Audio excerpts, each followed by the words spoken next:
Hey friends, that's a photograph of a dolphin I got at the Clearwater Aquarium with a Bible verse about how the sea and the whole earth are filled with God's creations. And that is Habakkuk 2:16 if you want that Bible verse. This is a dolphin in a different position, so I'm going to do two position dolphins, one swimming towards you based on my photography there, and one where he's tilted upward, and that was Winter the dolphin, who was had a prosthetic from the Clearwater Aquarium.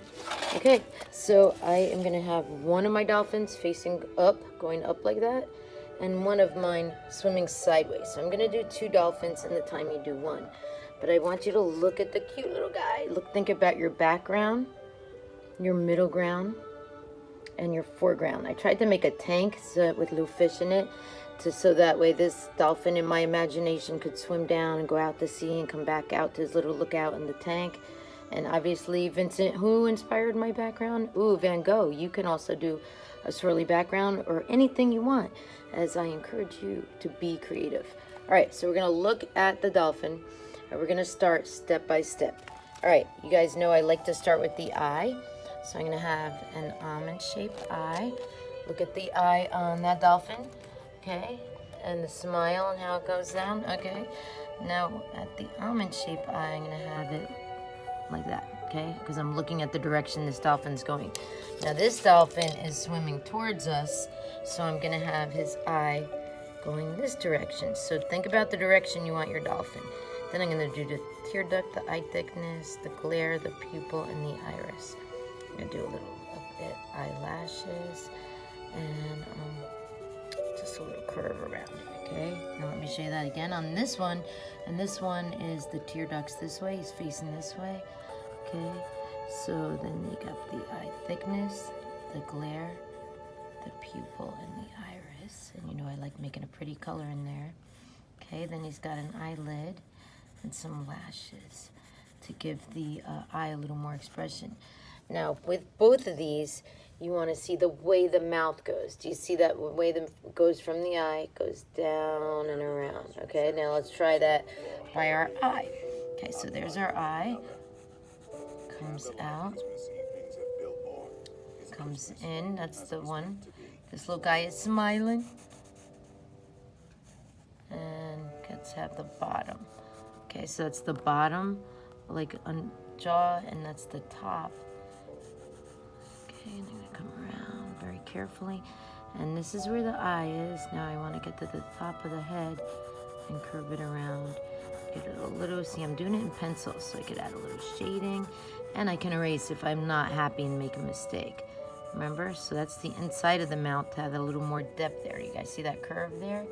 And I'm going to make it dark in there to show a little depth, a little dimension in the open mouth. And this little guy's smiling. I love dolphins. I think we will definitely be swimming with them in heaven. And so this, look at that way that goes, right? Now look at the way we're doing ours. We're going to have his eye go this way. I like to have him looking right at you like he's smiling. You could always work on that a little more. And then the body comes down.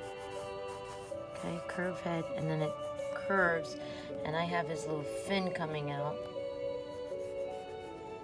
I'm doing like a little curve where he's going. Okay, then he's got his belly here, and then his other fin goes back a little bit, and this one has a little splash. Splash! And coming out and connecting to the body to show depth. That's where our shading is going to go, where we first started. To show that this is the belly and the body. He actually has that U splash shape coming around him, and underneath the water you're going to see the body of the dolphin come down.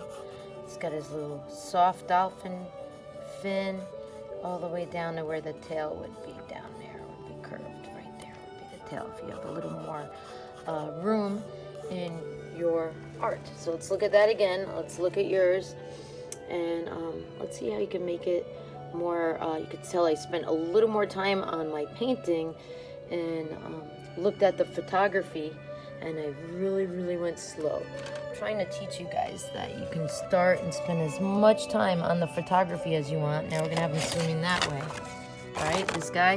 Now remember, you're only doing one in the time I'm doing two. The same idea from the mouth. You have the, hopefully a smiling one, but you could have a mad, sad one. Now the little curved head. Now it kind of starts like a platypus look, and then you do the bottom. And have it come out and thicken it up. That's why it's nice to sometimes use a pencil. Sometimes you guys might want to do it with a pen, but then you can't erase. You might go, wah, crumple up too much more paper.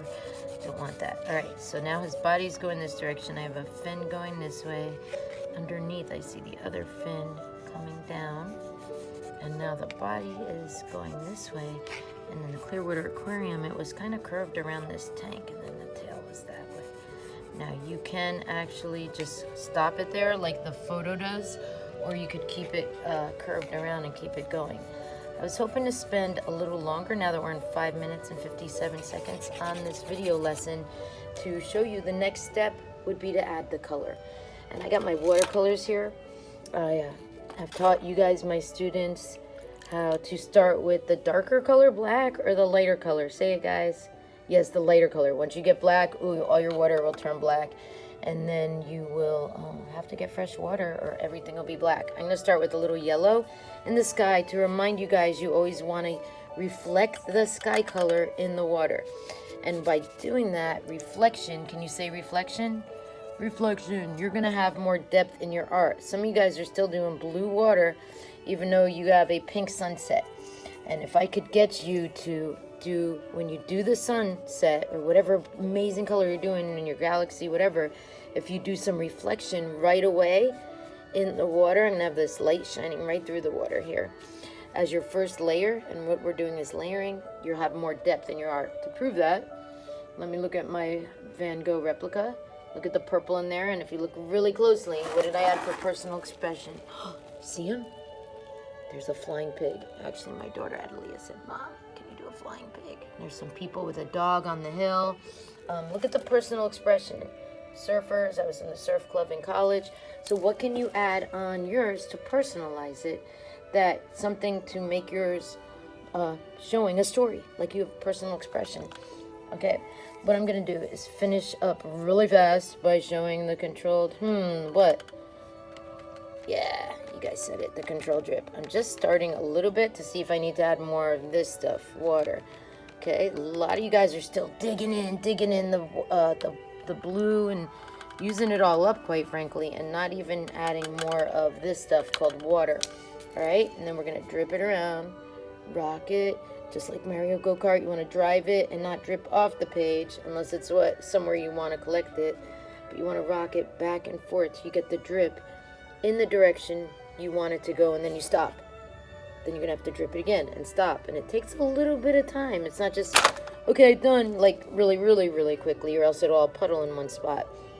So what you gotta do on the control drip, I'd like for you to spend a little bit longer controlling where you're gonna drip it, okay? So, do I wanna drip it down? Do I want it to go like sideways, and then I'm gonna rock it back, and then I'm gonna wrap it back around? Ooh, so I'm now doing a circular formation to make sure the control drip where I'm controlling it instead of it controlling where it goes. So I'd like for you guys to spend a little longer on the control drip, and then we're gonna paint or color our dolphins another time. So if I do my gray dolphin with my control drip background, my gray of my dolphin will turn my background all gray. So I'm going to start with a blue layer, and then I'm going to layer on top of him gray. Probably just start to show you the colors I would use and how I'd go around very carefully on my dolphins and do a little layering on them too. Because I don't know if you can see, you can see where the light is hitting the belly, and then I have some more blue over there, right? So you want to have the grayish color of your dolphin reflecting the colors around it. This is way too blue, so I'm going to lift up some of my blue by cleaning my brush, wiping it off, and now I'm going to get the dry brush technique and lift some of that blue right off him, okay? So those are just different techniques. We're going to continue off camera, and I'm going to check in with each of you and make this spectacular, okay? Right now it looks like a hurt and pup painting because it's not finished. Can't wait to see yours.